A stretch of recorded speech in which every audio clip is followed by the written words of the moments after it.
आज हम डिस्कस करेंगे केमिकल प्रॉपर्टीज ऑफ मेटल्स।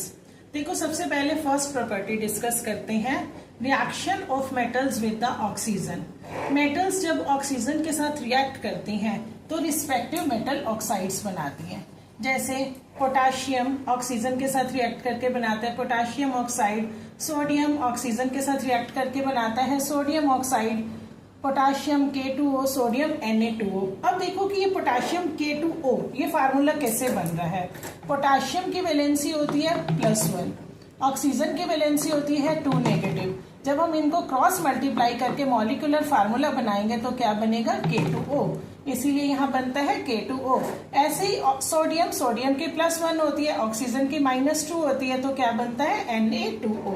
अब देखो, पोटाशियम की +1 और सोडियम की +1 क्यों होती है, क्योंकि पोटाशियम या सोडियम इनके बैलेंस शेल के अंदर 1 इलेक्ट्रॉन होता है। जैसे पोटाशियम है या सोडियम है, पोटाशियम का एटॉमिक नंबर होता है 19, 2881। सोडियम का एटॉमिक नंबर होता है 11, 281। दोनों के वैलेंस शेल में 1 इलेक्ट्रॉन है, इसीलिए इनकी वैलेंसी क्या होती है, 1 होती है।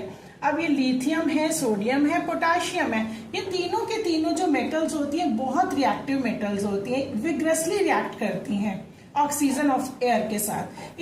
इनको हम एल्कली मेटल्स भी कहते हैं।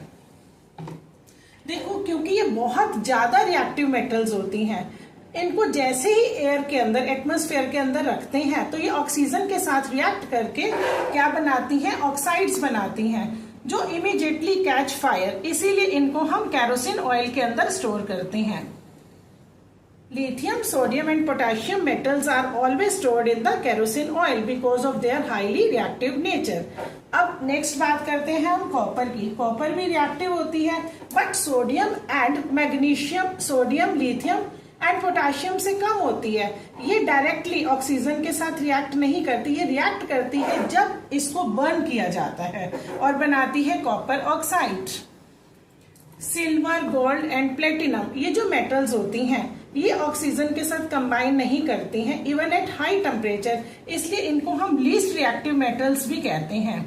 अब क्योंकि इनकी रिएक्शन नहीं होती है इसलिए इनको हम नोबल मेटल्स भी बोलते हैं।